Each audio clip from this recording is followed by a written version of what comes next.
I never imagined my wedding day would feel like this. Quiet, cold, and suffocating. As if every breath was a reminder of the future I hadn't chosen. The hall was beautiful, of course. Marble floors shining like they'd been polished by the gods themselves. Chandeliers dripping with crystals that caught the light. But none of that mattered. Felt like the world was wrapped in ice. Maybe because the person I was marrying refused to look at me. Ethan arrived 22 minutes late, and every second of those 22 minutes sucked the air out of the room. People whispered. Cameras clicked from hidden corners, and the heavy silence grew sharp enough to cut skin. Then the doors opened, and he walked in. Ethan Lockhart, Enigma heir, corporate prodigy, billionaire CEO, and 8 years younger than me. Blonde hair falling in soft, perfectly styled waves. Icy blue eyes that didn't blink as he surveyed the room. His skin was pale but luminous under the chandeliers, like he was carved out of frost. When his gaze finally reached me, it didn't warm. It hardened. I'm not small by any definition, 6'3", broad shoulders, lean muscle from years of combat training required for high-level alpha advisors. Most people instinctively straighten up when I stand near them. Ethan didn't. He just looked annoyed. His assistant rushed to hold his coat, and Ethan shrugged it off with a cold flick of his wrist, muttering something under his breath. Probably about how he was forced into this marriage.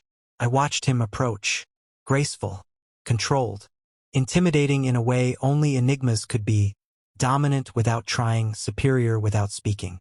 He stopped in front of me and didn't offer a handshake.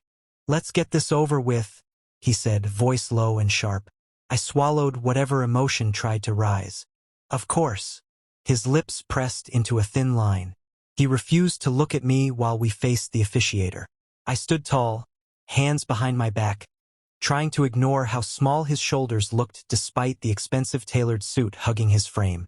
He was stunning, painfully so, almost delicate, yet radiating authority. We signed the marriage contract. My hand was steady. His wasn't. He tried to hide it, but I noticed the tremble in his fingers. Subtle, quick, but real. Something inside me tightened, because nothing about Ethan ever trembled. Not publicly, not intentionally. When the officiator announced us married, the room clapped politely. Ethan didn't even pretend to smile. He leaned closer to me, close enough that I smelled the faint scent of cold mint and something sharper, like winter air before a storm. "Don't touch me unless absolutely required," he whispered. "And don't speak to me unless I initiate it. This isn't a real marriage, Ween. 3 years. Then we dissolve the contract and go our separate ways." He stepped back as if my very presence offended him. I nodded once. Understood. His jaw clenched, and for half a second, something flickered in his eyes. Pain? Fear? Couldn't be sure. It vanished as fast as it appeared. We walked down the aisle together, cameras clicking like a chorus of insects. The political leaders watching us nodded with satisfaction. The corporate board members whispered. A power union. A political solution. Clean arrangement. A lie. When we reached the car waiting outside, Ethan slipped in first without looking at me. I followed, sitting on the opposite end of the back seat, leaving far more space than needed. The moment the doors closed, Ethan exhaled shakily, like he'd been holding his breath. "You didn't want this," I said quietly. I don't know why. Maybe because he looked fragile for the first time, fragile and furious. His gaze snapped to mine, icy and sharp. "Want?" he scoffed. "What enigma would want to be tied to an alpha? Even a polished one like you? This is politics, Ween. Nothing more. Don't romanticize it." "I'm not." He studied me for a moment, eyes flicking over my face, my build, my posture, like he was searching for something he hoped not to find. Then he said, more softly, almost bitterly, 3 years. I expect you to keep the terms." I nodded again. What else could I do? I didn't hate him. That was what made all of this harder. The ride to his penthouse was silent. The city lights blurred past, reflecting in the windows like streaks of gold and blue. Ethan stared outside the entire time, one hand playing with the silver ring newly placed on his finger. He looked lonely, but I kept that observation to myself. When we arrived, the elevator doors opened to his private floor. Expansive, modern, full of glass and steel. Cold. Beautiful. Just like him. He stepped out first. I followed. His voice was thin when he spoke. You'll take the guest room. On the left. All right. He turned to leave, then paused. His shoulders tensed. He didn't face me when he said the next words. I don't hate you because you're you, he whispered. I hate you because you're an alpha. Because this marriage takes away my choice. For the first time that night, I felt something break inside me. I won't force you into anything, I said quietly. You have my word. Ethan didn't respond. He walked away, the soft echo of his steps disappearing into the penthouse. I stood alone in the silence, staring at the spot where he'd been. The marriage felt like a funeral, but the grief, I didn't know whose it was. Mine or his? Before I entered my room, I glanced at the wedding ring on my finger. 3 years. Only 3 years. So why did it feel like the beginning of something that would destroy us both? I didn't sleep that first night. Not because the guest room was uncomfortable, it was actually too comfortable. The bed was soft, the sheets smooth, the air perfectly temperature controlled. No, what kept me awake was the silence. Too deep, too heavy, too full of the echo of Ethan's final words. I hate you because this marriage takes away my choice. I lay on my back, staring at the ceiling, replaying every detail of his expression. His voice, the tightness in his jaw, the way his hand trembled slightly when he thought no one noticed. He didn't want this. He didn't want me. And yet, something in him wasn't anger. Something I couldn't name. By morning, I'd barely slept an hour. I showered, dressed in a simple black turtleneck and slacks. Nothing flamboyant, nothing that would make him uncomfortable, and stepped out into the penthouse corridor. It was quiet, too quiet. Then I heard it. The faint clink of glass. A soft hiss of breath. Someone pacing. Ethan. He stood in the kitchen, leaning against the marble island, wearing satin pajama pants and an oversized shirt that swallowed his slender frame. His blonde hair was messy, falling into his eyes. He hadn't noticed me yet. He was rubbing his temple with one hand, eyes squeezed shut. A migraine. Enigmas often had them when under stress. I stayed still, not wanting to spook him, but he sensed my presence anyway. His eyes snapped open, icy, tired, irritated. What are you doing awake? He asked sharply. Couldn't sleep, I answered honestly. He scoffed. Of course. Why would you in a house that isn't yours?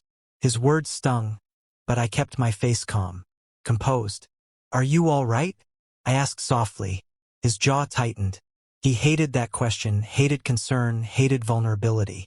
Fine, he muttered, opening a cabinet to reach for a glass. He stood on his toes, fingers brushing the shelf but barely missing it. He couldn't reach. I stepped forward without thinking. Let me. Don't. His voice cracked like a whip. He glared at me, blue eyes blazing. I said don't touch anything unless I tell you to.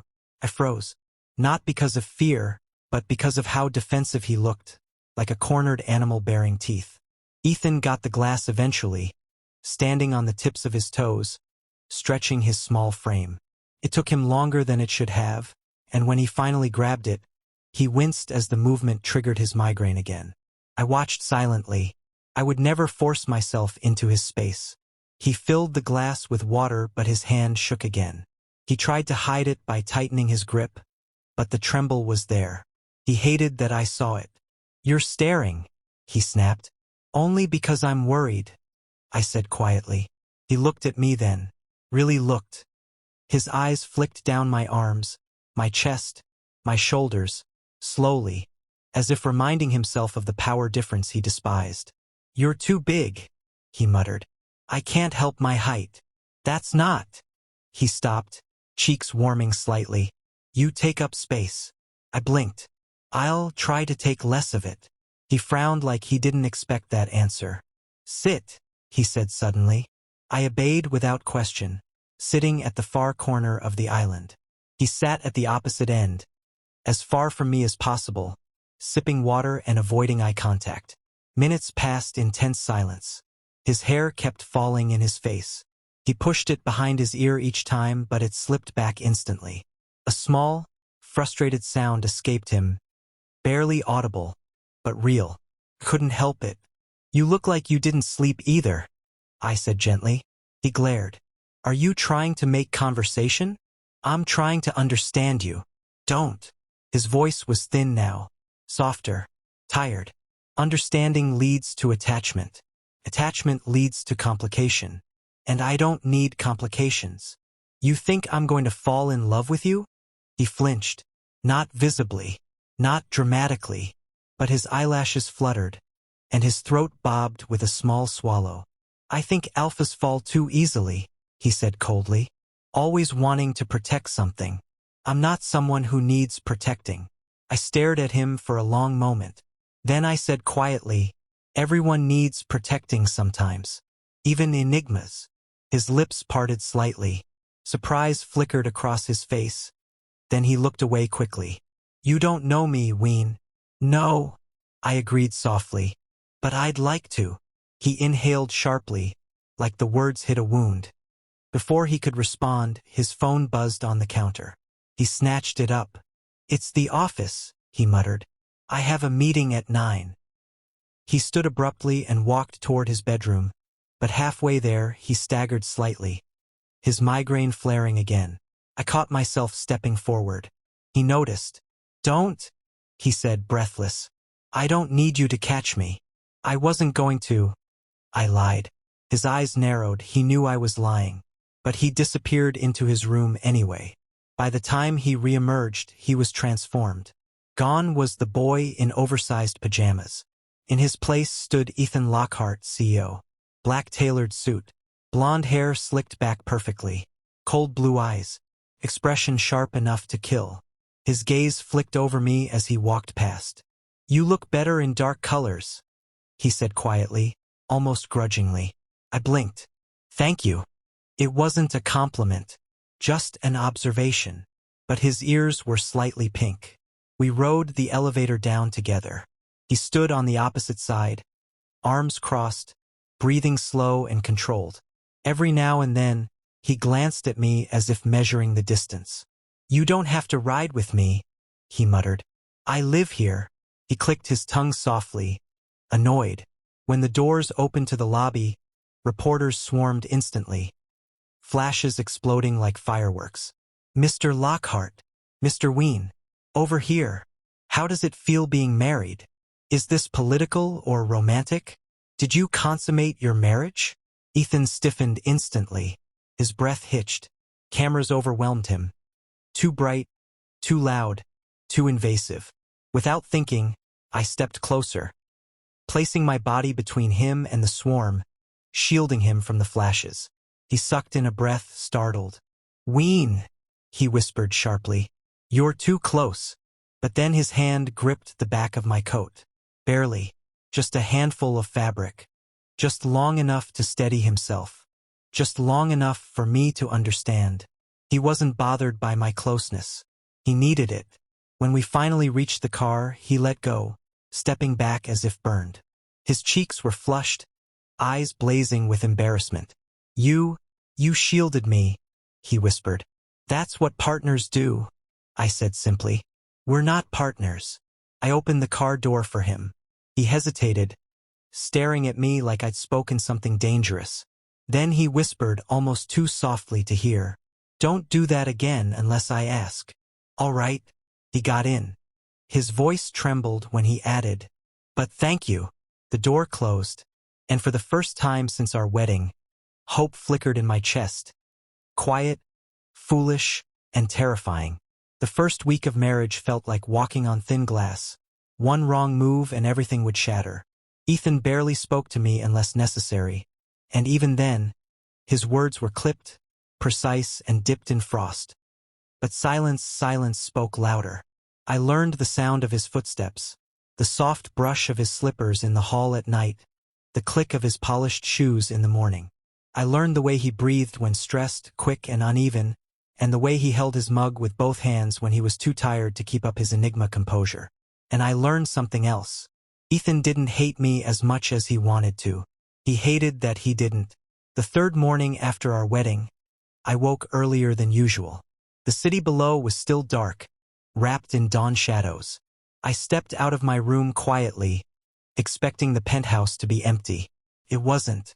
Ethan sat curled on one end of the marble kitchen island, knees drawn up, wearing another oversized shirt that slipped off one shoulder.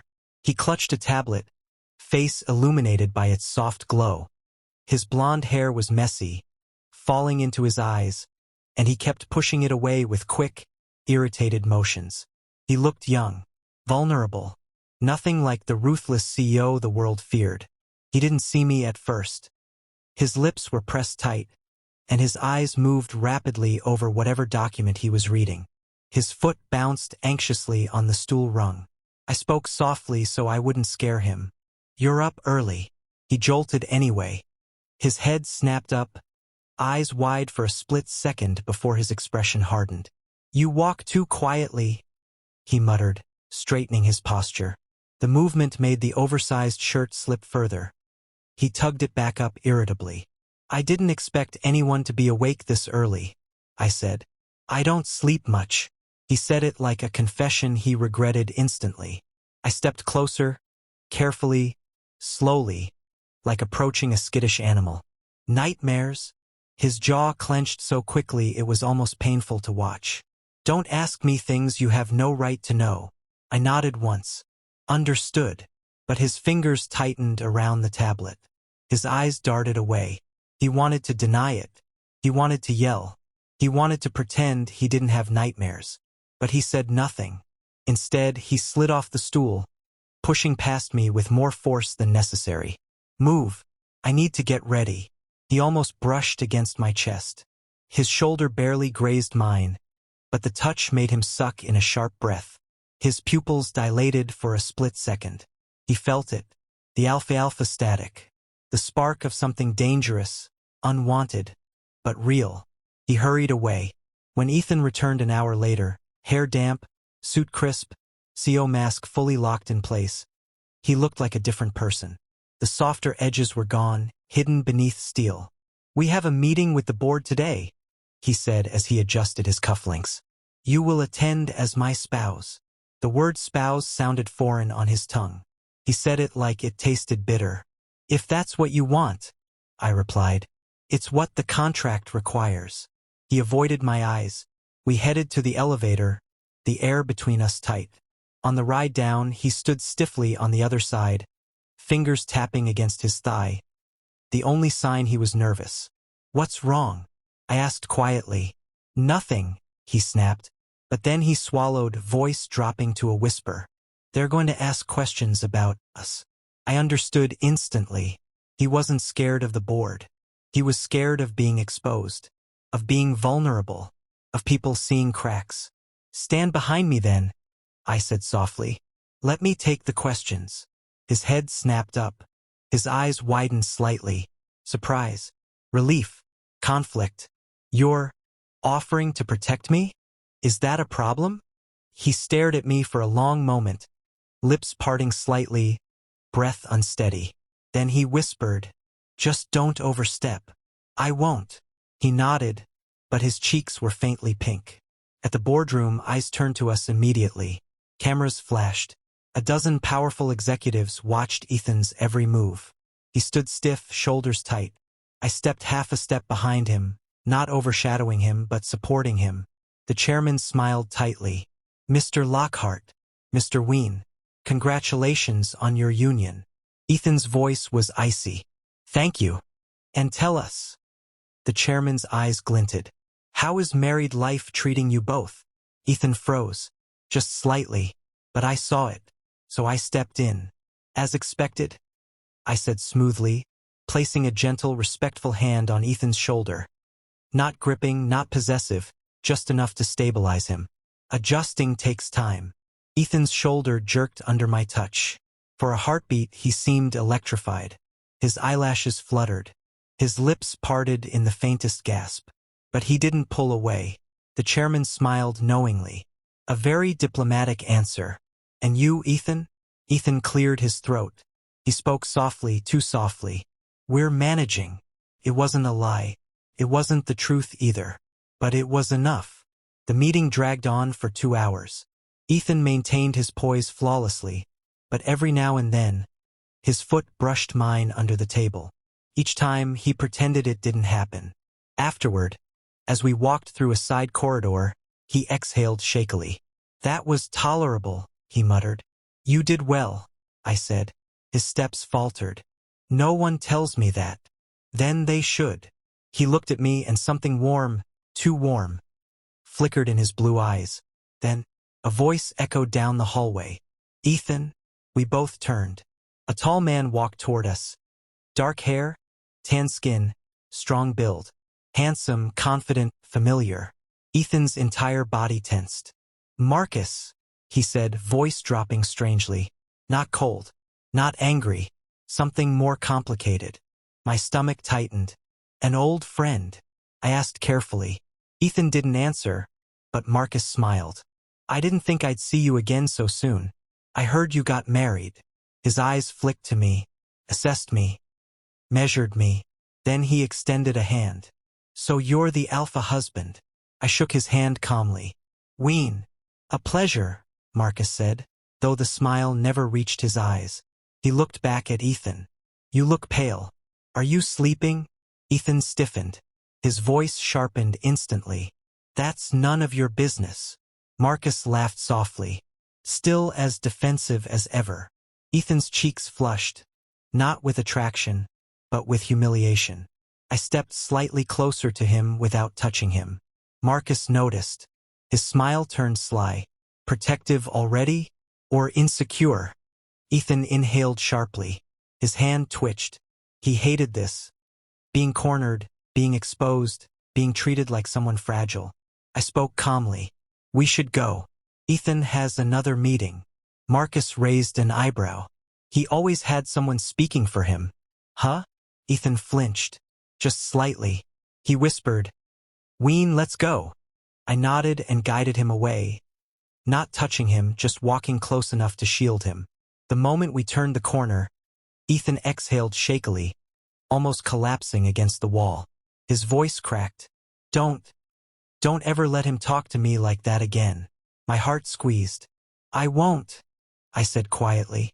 I'm here. He looked up at me, eyes bright with anger and something that looked hauntingly like fear. Marcus is my ex, he whispered, voice trembling. And he's the reason I don't sleep. My chest tightened, because suddenly everything made sense. The migraines, the nightmares, the trembling hands, the coldness, the walls, the fear of being touched. Ethan wasn't cold. He was scarred. And standing there in the quiet hallway, for the first time, he didn't look like an enigma heir. He looked like a boy who'd been hurt far too deeply and far too young. If someone asked me what the strangest part of living with Ethan was, I wouldn't know where to start. Maybe it was how the penthouse never felt quiet even when no one was speaking. Maybe it was how I could feel him before I heard him. Like the air shifted, charged, aware that an enigma existed inside it. Or maybe it was how my so-called husband looked at me like he hated needing anything from me. Like needing me was the one thing he couldn't forgive. This morning is no different. I'm on the couch reviewing contracts for his company, because apparently my useless alpha skills came in handy when he realized I could read numbers faster than his entire finance team. But I can't focus, because Ethan is pacing the living room. Again. His blonde hair is messy, like he's been dragging his fingers through it for the last 20 minutes. His eyes, cold blue, glittering like anger wrapped in frost, keep flicking toward me and then snapping away, like touching me with his gaze is dangerous. He's barefoot. He never goes barefoot. He only does that when he's stressed. What happened?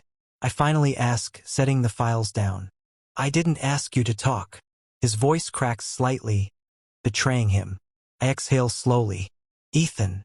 He pauses, shoulders tense, back rigid.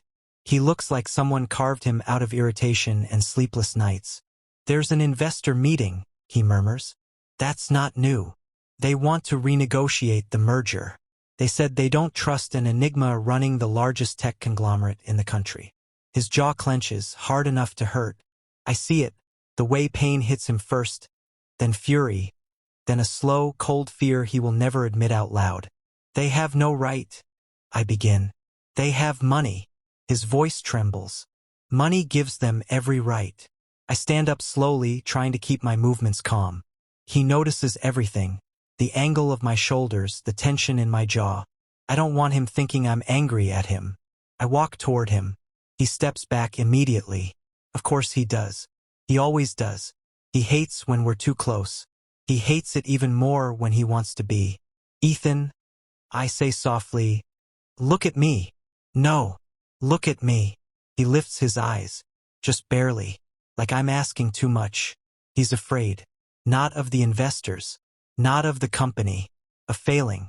Of being abandoned. Of being seen. Tell me what's really wrong. I say gently. I can't. He shuts his eyes tightly. I can't lose everything again, Ween. My stomach twists. Again. He never told me what again means. But his body knows. His scent knows. His voice knows. Come here, I say. No. But I reach out anyway. Not touching him. Just letting my hand hover near his arm. Close enough for him to feel my heat. Close enough for him to pull away if he wants. He doesn't move. Not away. Not closer. Just breathes. I swear the room tilts. You're not going to lose anything, I whisper. I could lose you. The words leave him before he realizes he said them. He freezes. I freeze. Slowly, painfully, those blue eyes widen. I didn't mean, forget it. Forget I said anything. No, I say quietly. I heard you. His breathing becomes uneven. Ween, don't do this. Don't make it mean something it doesn't. You said you could lose me. I answer, voice steady even though my chest aches. It was a mistake. It didn't sound like a mistake. His voice cracks open. I said forget it. But I can't. I won't. That's the second time this week you've worried about me leaving. I whisper. Why? He turns away from me sharply, walking toward the massive windows overlooking the city.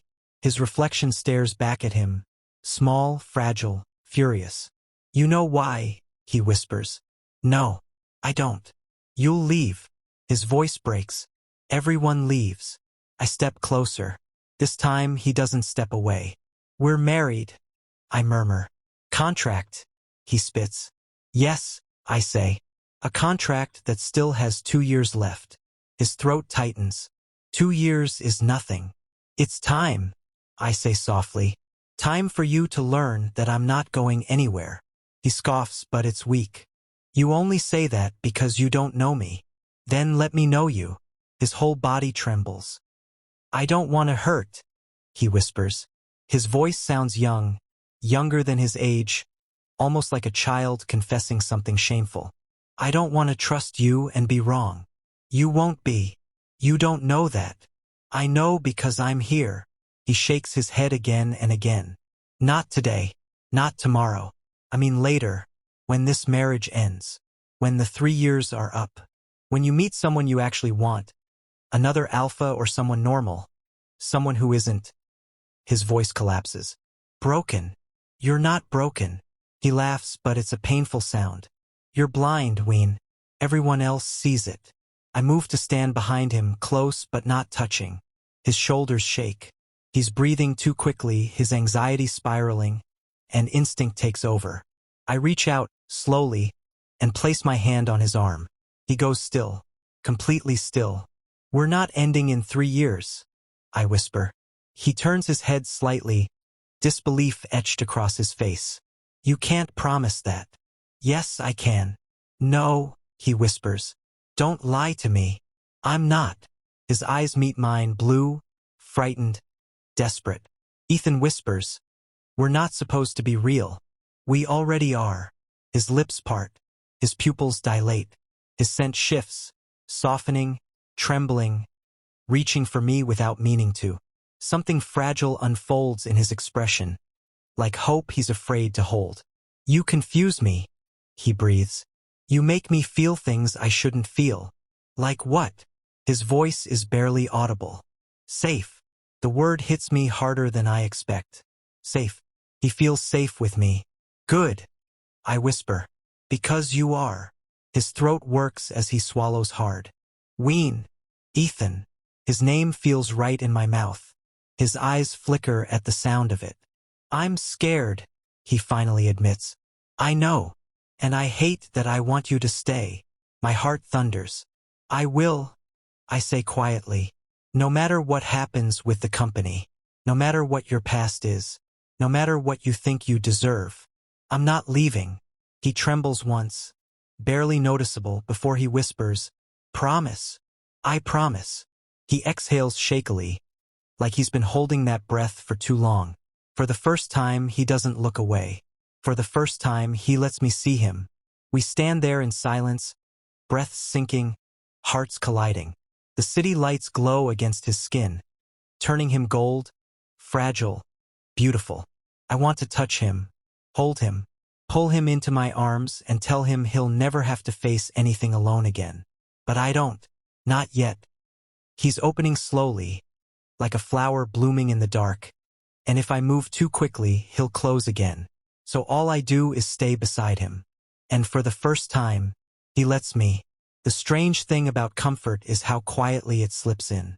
One day, Ethan is a storm I can't get near without getting cut.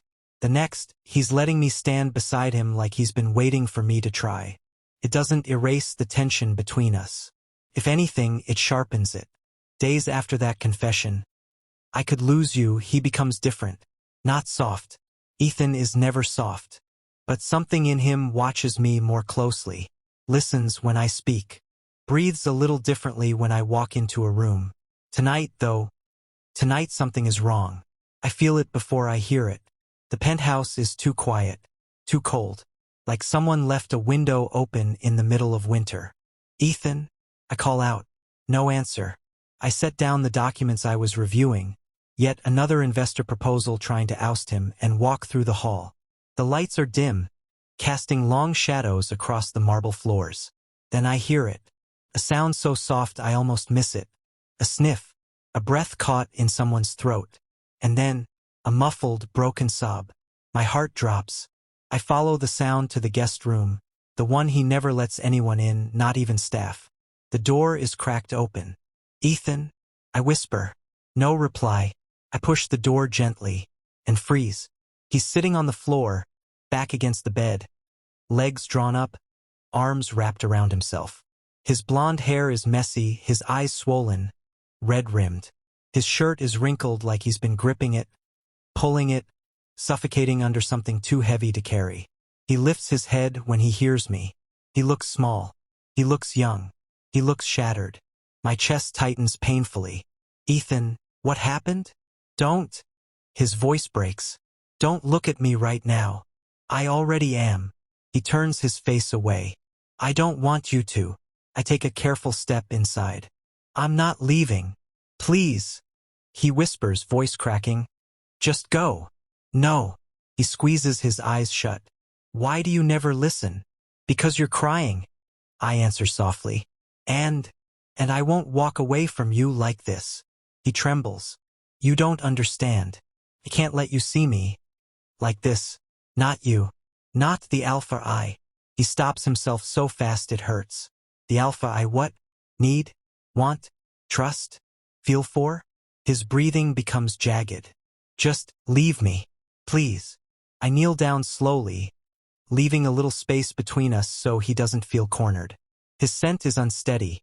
Fear, grief, a hint of something vulnerable and unbearably lonely. Ethan, I whisper. Talk to me. He presses his forehead against his knees. It's stupid. If it's hurting you, it's not stupid. He shakes his head, voice raw. They pulled out. Who? The investors. The big ones. The only ones keeping the merger stable. They said an Enigma CEO is too unpredictable and that I'm too risky.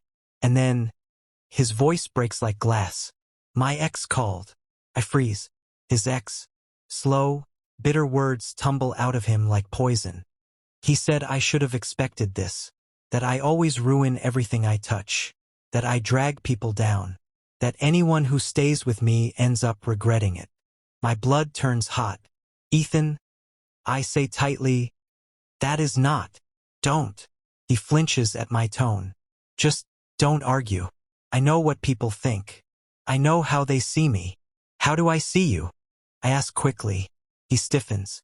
Slowly, painfully, he lifts his gaze to meet mine. His eyes shine with tears. Don't make me say it, he whispers. Say what?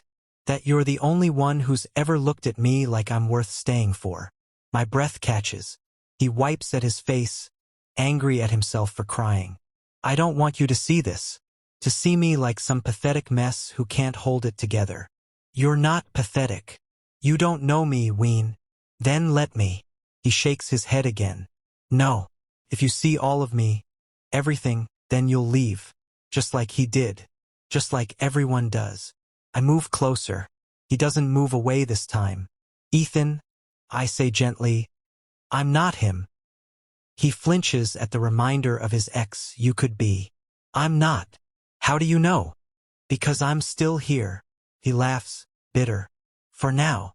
For always. His breathing stutters. For 3 years, he murmurs. Then the contract ends. And you'll go. I won't. You will, he whispers.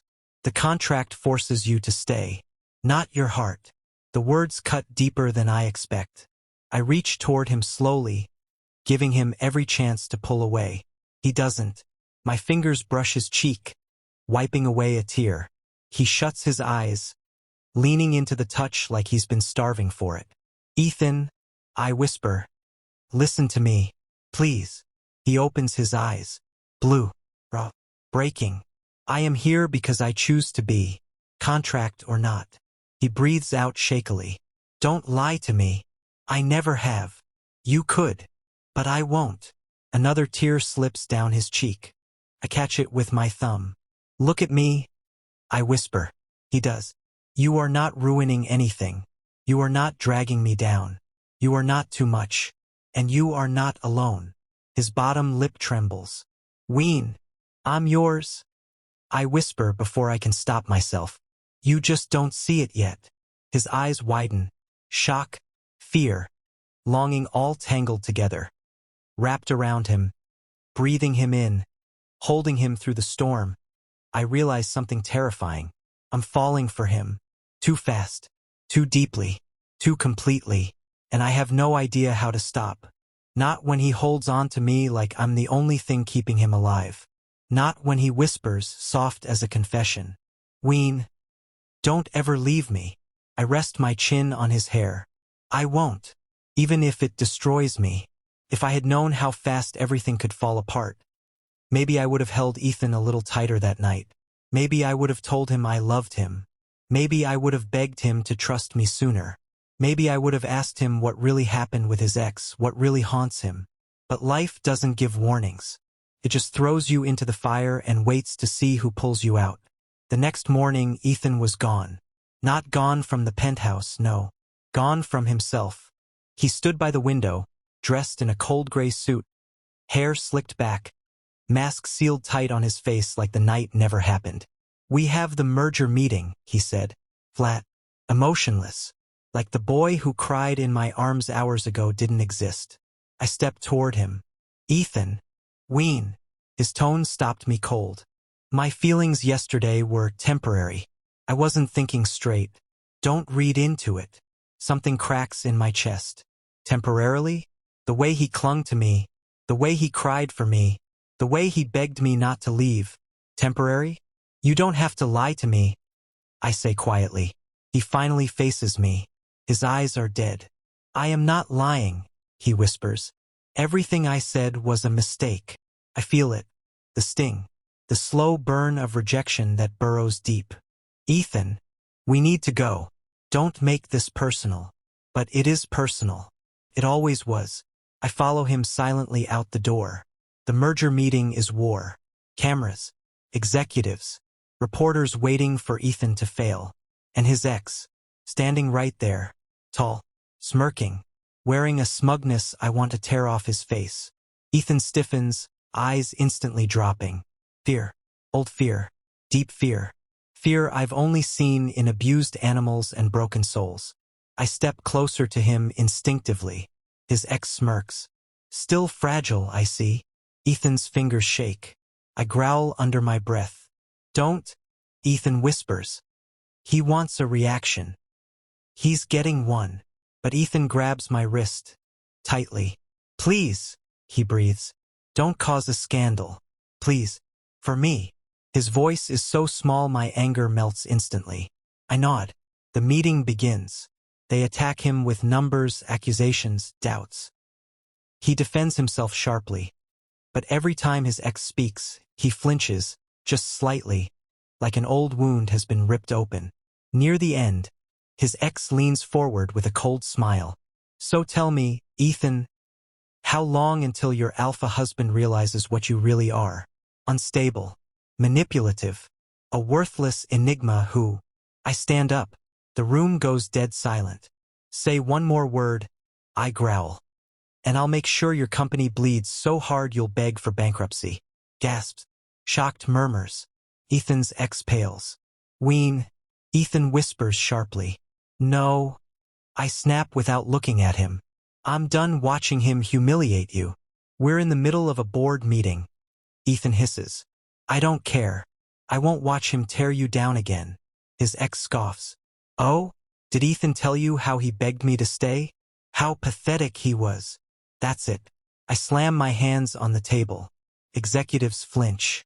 Chairs scrape. The tension in the room becomes suffocating. I don't give a damn what happened before I married him.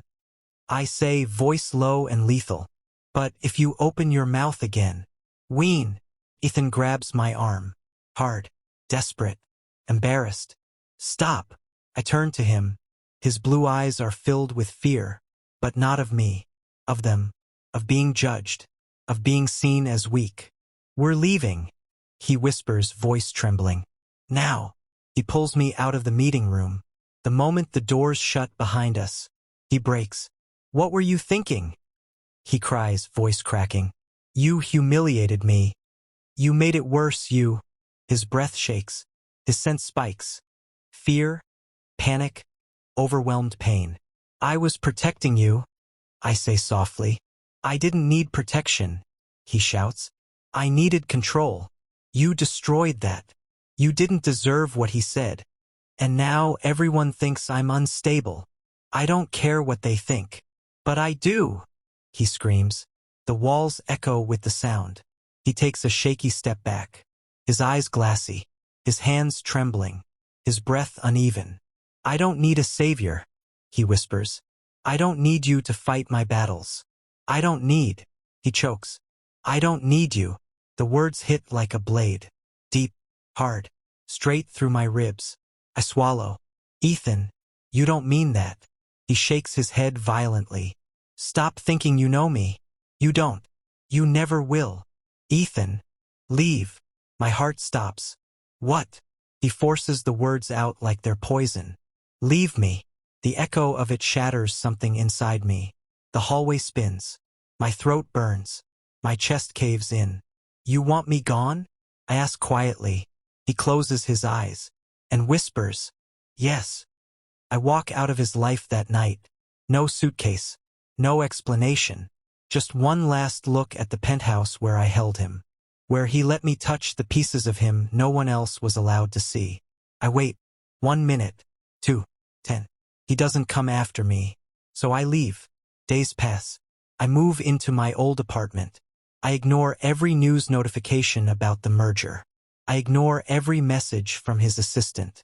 I try not to think about him. I fail every time. And then, he disappears. Vanished. Missing from work. Missing from home.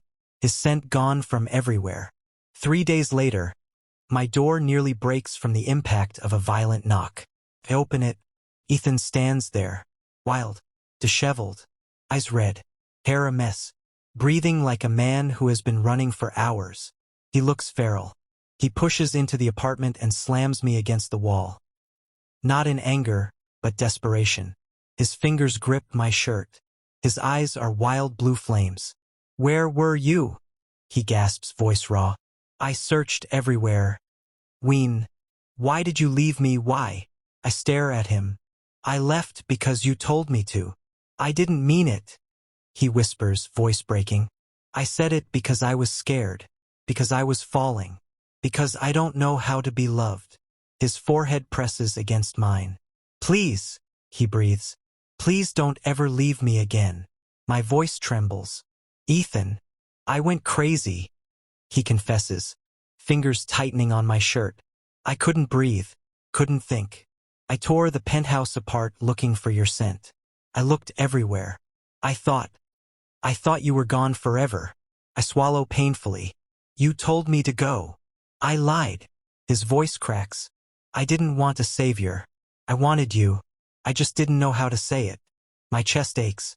And then he takes my hand, shaking, and places it on the lower part of his stomach. My breath stops. I went to the doctor, he whispers. Ween, I'm pregnant. The world tilts. What? His eyes fill with tears. You marked me. You knotted me. You held me when I broke. And now I'm carrying your child. My heart explodes inside my chest. Ethan, I don't care about the contract, he whispers. I don't care about the merger. I don't care about anything but this. He takes my hand again and presses it harder against his abdomen. You can leave the contract if you want, he says, voice trembling. But please don't leave me. Not now. Not when I need you the most. I pull him into my arms so fast he gasps. I hold him tight, like my ribs are armor and he's the heart beating inside them. I'm not going anywhere. I whisper into his hair. Not today. Not tomorrow. Not ever. He sobs into my chest, clutching me like I'm the only thing keeping him alive. Ween. Yeah. I love you. A broken confession. A trembling truth. A surrender. I close my eyes. I love you too. He exhales. A soft, fragile sound. As he presses his face against my neck, we stand there, tangled together in the dim light of my apartment. No contracts, no masks, no lies, no fear, just us. A broken enigma and a stubborn alpha. A beginning disguised as an ending. A child growing because fate decided our hearts were too stubborn to stay apart. Come home, he whispers. I am home, I answer, pulling him closer. And for the first time, he believes me.